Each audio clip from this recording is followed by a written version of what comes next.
I've been thinking about our addiction to fear and pain today. Hmm. Um, and how the Course is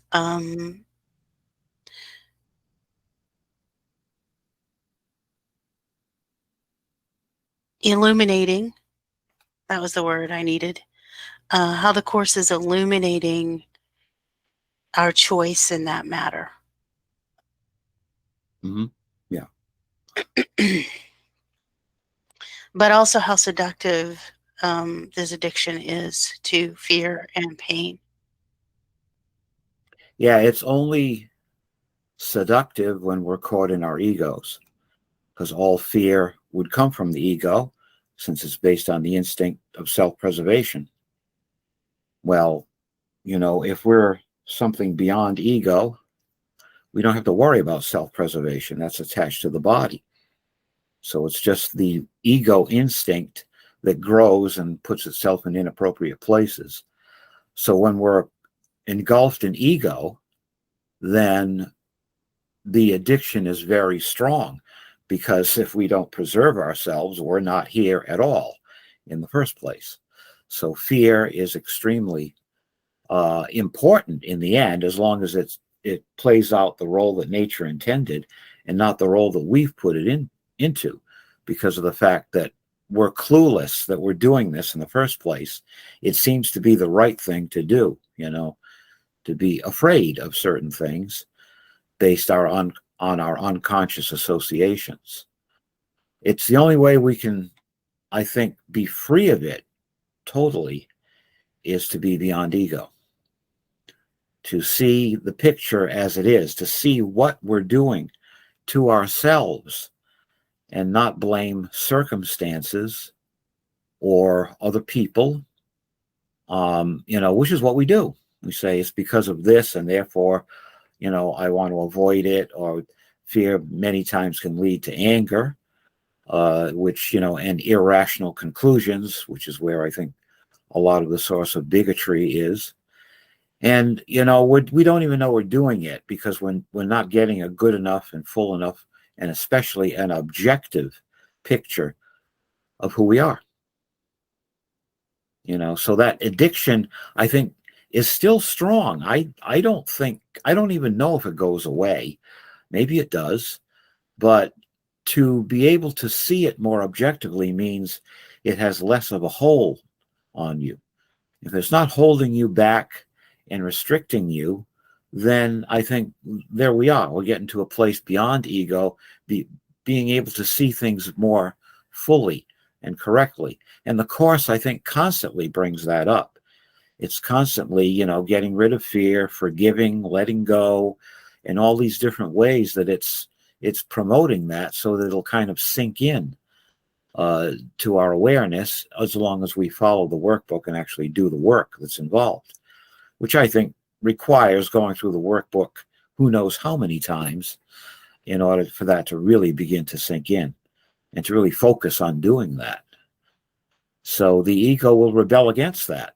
So lots of times, we'll find ourselves going through the workbook and thinking, I'm not doing that today, or I don't want to do that today. I want to avoid that today, et cetera, et cetera. And I think that's why we have that reaction, is because it's pushing our ego buttons. And, we don't want to be involved in that kind of stuff. We want to preserve ourselves and preserve our behaviors and justify them. And the Course is kind of tearing that apart. So it's not an easy thing to really do, You can talk about it, and that's fine. And, at least your mind will be going in that direction, but it's not going to accomplish the objective of the Course if you just talk about it. You have to do it. I'm wondering what helps to observe that process, in the moment, because very often in the moment you can't see that for yourself. You can't see that that's what you're doing. I think it's also maybe, at least in my very limited experience, it's difficult to find individuals who, you can communicate with about this who might be able to actually, speak to that when you're in it. That's a really hard space to hold, and you would have to have a very dedicated group Hmm. of individuals to be able to hold people accountable in that way. I don't see that happening. I just don't see it. Right. It could, I suppose. Yeah. Not something that's kind of widespread, you know. And then I on the other hand, Tom, too, I mean, I think so often in our conversations, in our process, you have just reminded me that, held that space without judgment, which is wherever you are, that's where you are. Yeah, yeah. So I suppose there isn't really an accountability in that way. If you're not able to do it or you don't want to, then don't, right? Right, right. Yeah, it's not going to do any good to force yourself. You can't force yourself to grow. Mhm. If you force yourself, that's coming from the ego. It's another ego game, and you're just going to be trapped right back in ego functioning. So I think the whole thing to do is to start wherever you are, and if you get totally lost in ego, which you will, and those reactions, it's okay. That's where you are. You can't pretend you're somewhere else or push yourself to be somewhere else. You simply have to be somewhere else in terms of your own functioning. So I think what happens is we get lost constantly, and we might have a little glimmer once in a while of what we did, have a more objective point of view.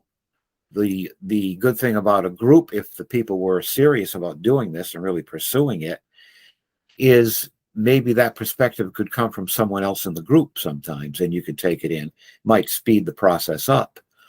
Of course, the problem is to be able to take it without your ego getting in the way and your emotions getting in the way. That's what you need to do. When you do that, and then if you do it the way it's usually done, I think if people do take it from ego and emotionally, that obscures the whole lesson, and we don't get it. We're totally trapped back in ego again. It's a tricky process. So to have those little, drops of insight here and there provided by the course, that after a while you'll say, oh, the way I acted at this time was stupid, was inappropriate, was, fill in the blank. You gain some objective insight. And as time goes on, you get more and more of those insights. And the lag time between the behavior and the insight gets less as you develop the awareness, so that, you can be involved in ego and react from fear or anger, and you realize what you've done, a week later instead of a month later, which becomes, a few days, a day later, and that lag time gets less and less till finally you do realize you're doing it while you're doing it, but it doesn't necessarily stop the behavior because you're just starting to see it objectively. I think that has to happen over and over and over again before that behavior starts kind of losing its punch and you see a better way of doing things. And what you're doing essentially with the fear and anger is only really hurting yourself. The anger you project outward, and that's only hurting you. You think that you're getting somewhere by being angry at this person or situation, and maybe you lash out and say, or worse, do something, and that does affect other people, but it still affects you even more. And the end result is you just damage yourself, and you begin to realize this. And then the same thing happens with the step backward in the process, which is fear, that you're only hurting yourself with that too, that we're inappropriately perceiving a situation based on past experiences that we unconsciously associate together, and that produces this reaction that is inappropriate.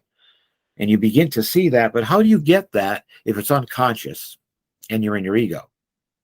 I don't see how that's possible without stepping back, becoming more conscious of yourself, so what's unconscious becomes less unconscious and more fully conscious. Then you can catch yourself sooner and sooner and sooner and eventually get it. But I think, we can't do it while we're caught in ego unless we begin to get the insight, and then we're going to fail over and over again. But that's how it works. I don't think we grow by becoming, you know, imposing standards of perfection on our behavior. It's by making the mistakes that we get the insights, not by being perfect, because we're not going to be perfect out here. There is no perfection out here. It's insight. And that's what we have to contact, I think. Does that make sense? Yeah, I think it makes sense. I'm also just, as I'm listening to you, wondering how we might explain this relationship, this inner relationship, this the human project of working with the ego that just seems to be the entire what we spend our lives doing, Mm-hmm. um, Yeah. whether or not we are aware of it or not, right? We Yeah. either run by it Yeah. or we're coming to terms with that reality and learning what our responsibility and our true power is in that relationship.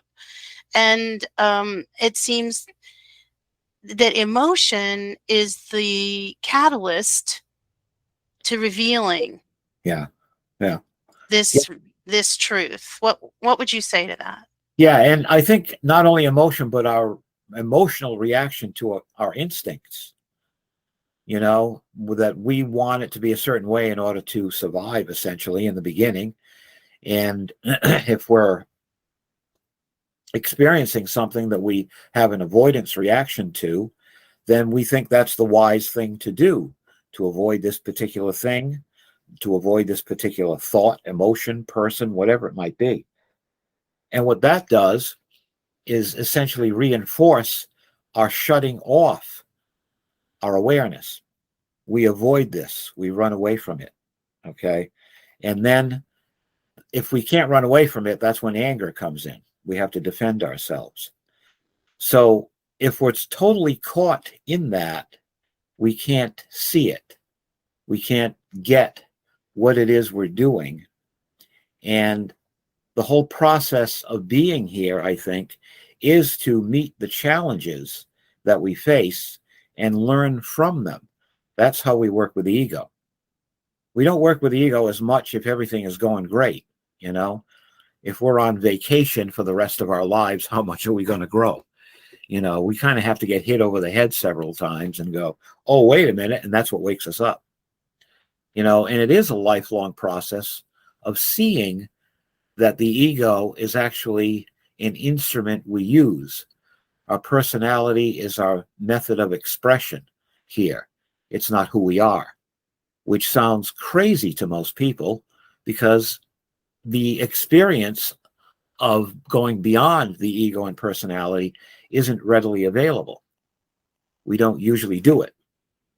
So the only way I think we can do it, is to be in these situations that are uncomfortable, to not know the answers to things, to be uncertain about things. And that backs us into a corner. It opens us up. And I think everybody could probably say that. How did we get involved in this stuff in the first place? Well, we went through some crap. That's what happened.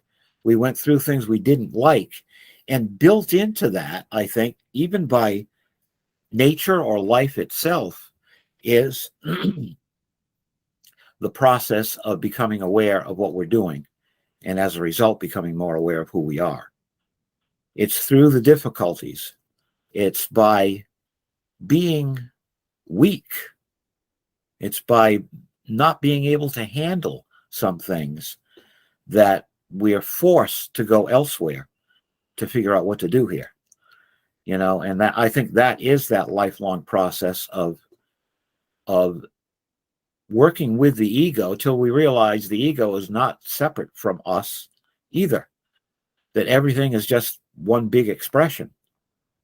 But we have to kind of see it in parts first in order to understand that. That has to get clear to us by seeing that we're more than ego, then we go back to ego behavior, and we're more than ego, and so on, and back and forth, till the back and forth movement happens more quickly until it's back and forth so fast it's simultaneous. That's when you get it while you're doing it. And that makes that behavior dissolve and also allows you to see who you are more clearly. But yeah, I really think those challenges, that tendency to fear or anger, is an important thing in the whole process. That's how we get it if we're not totally embedded in the ego.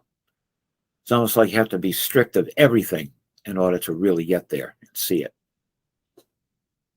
Well, and that leads to, the pain part of this, where fear takes us. The ultimate destination is pain, I think.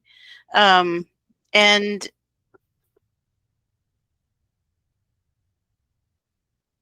and maybe that is, that's that breaking open, but also the, kind of the illustration of the discomfort that we don't want to be present with. And then that leads me to this. I was thinking about this as you were explaining. We have a lot of talk in our world about setting boundaries and how to protect ourselves and how to advocate for ourselves. And as I'm listening to you, and as I'm thinking about the course and what it's teaching, um, there's a kind of simultaneous thing happening here too, where it's like we need to identify these boundaries between things so that we can understand. And yet at the same time, we're coming to realize there are no boundaries. Yeah. So I think I wanted to have a little bit of conversation around the fear and the pain and the boundaries that we set to try to manage that. And in many circles, that's a very healthy thing to do. Yeah. Yeah. I mean, we must do that. I mean, you and I have talked about certain things perhaps happening in my life or whatever, around which I needed to set boundaries or learn how to, draw a line in the sand and say, no, no. On the other hand, the lesson happening at the same time is that that doesn't exist. We're all part of the same thing.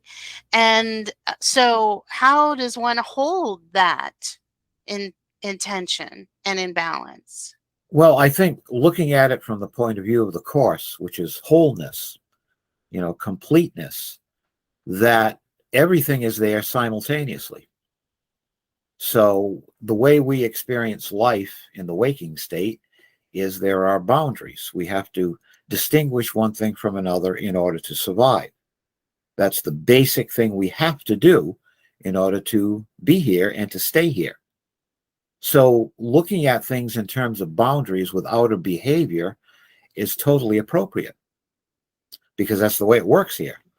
We have to learn, not to eat the laptop, that food is food and what's not food is not food, and what's a threat is a threat, what isn't, and so on, which we of course confuse. But that's an important principle of surviving here. So boundaries have their place out here. And it's kind of that paradoxical thing, I think, that, for example, if you meditate in the Yoga Sutras, Patanjali talks about you need a vehicle, essentially, to allow your mind to go to deeper levels. And he calls that a concentration. Well, we translate the word as concentration. Just really means focusing or placing your attention on one particular thing over and over again, no matter how many times you get distracted. In other words, you kind of narrow your awareness to this one thing. And by narrowing your awareness, you expand it. And that's pretty paradoxical, but that's what happens. And we can do that with anything. If everything is an expression of that one thing, then anything could bring us to that one thing. So even in the act of narrowing our awareness, setting boundaries, and as I mentioned, acting from fear or anger can be a movement toward higher awareness, deeper awareness, more expansive functioning that allows us to see things from the point of view that the Course is coming from. So it's built in, I think, right into creation, into ourselves, because that's really what we're talking about. That everything is an expression of that. So therefore we could take anything and arrive at that with the capital T if we kind of reverse the process. Instead of looking at the surface and skating on the surface, taking that thing and bringing it to its subtler levels till we get to the deepest level. There are some things that are more useful in terms of that than others, and those are the things we would use to get there. But in the end, I think anything could.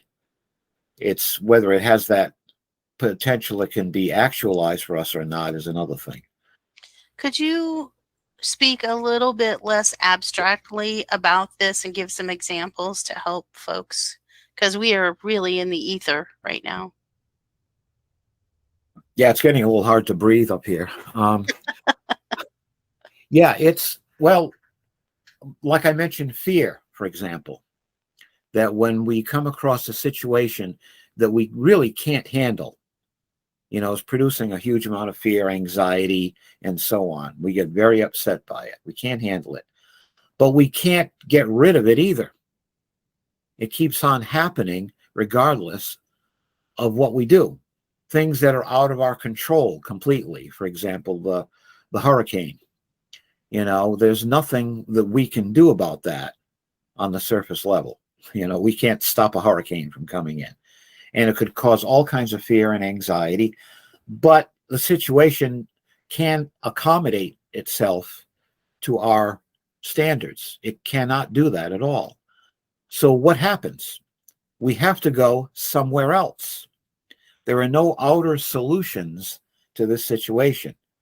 It forces us to go inside and find resources inside to cope with it.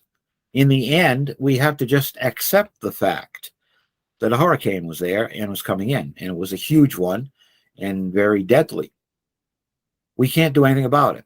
So acceptance has to come in there. If acceptance comes in, what are we doing? We're not trying to change the situation anymore. We're not trying to manipulate it in any way. We just say, this is how it is. We let go of it, and we're receptive. We let go of our way of coping with this particular situation and create a new one.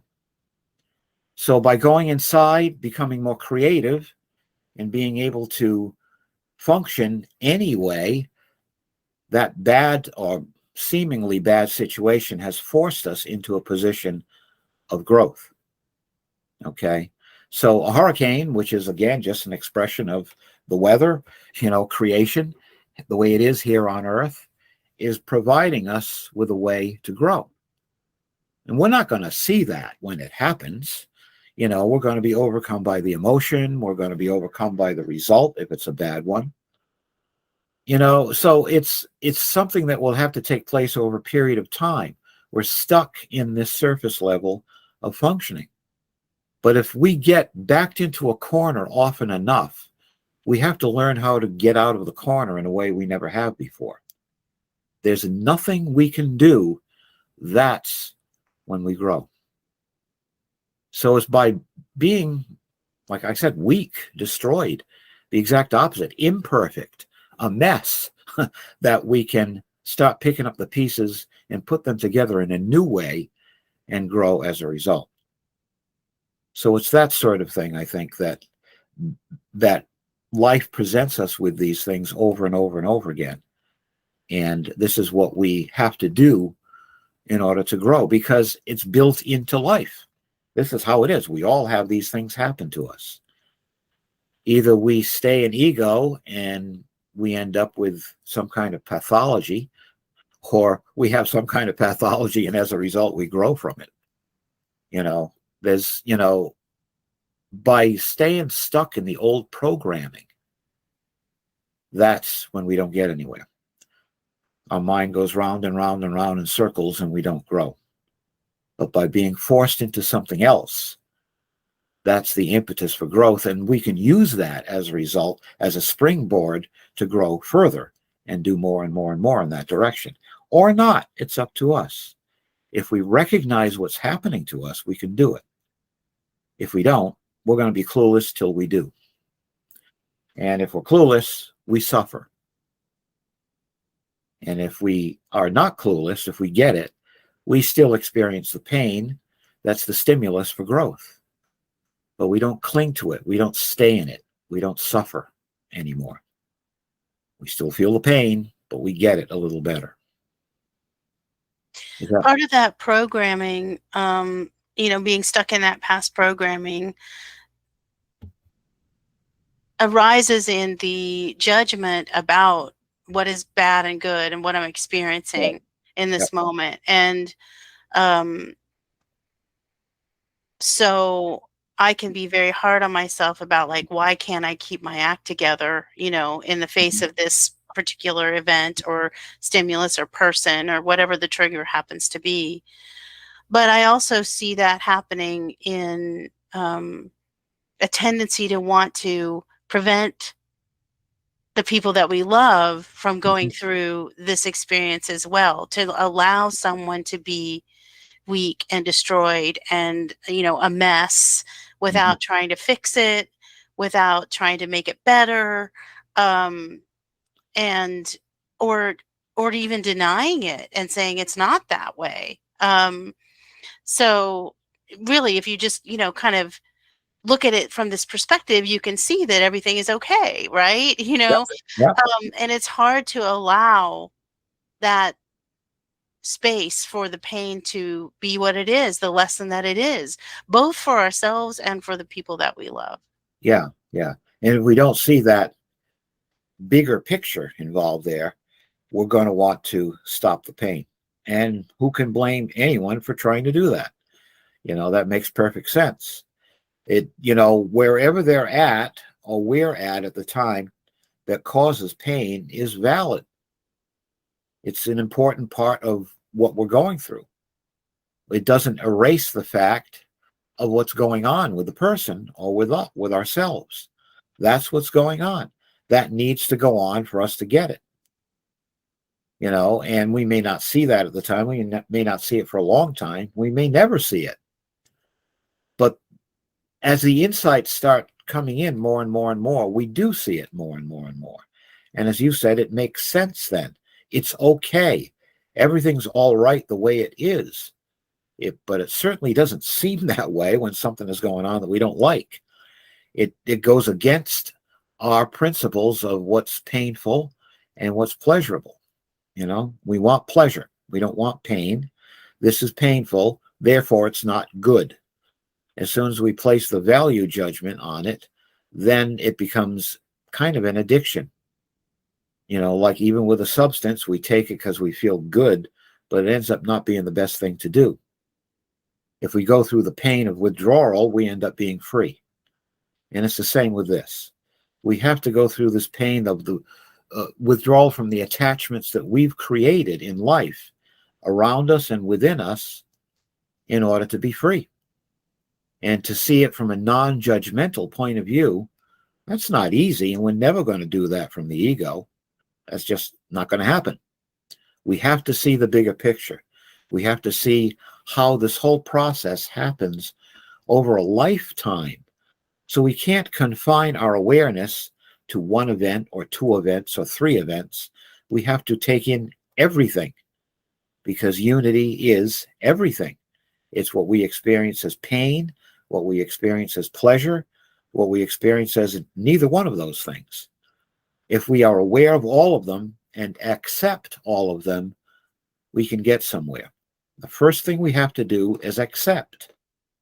Once we accept it, then we're freer to see it more clearly. Otherwise, we are addicted to our standards, to our attachments, and we go round and round in the pain.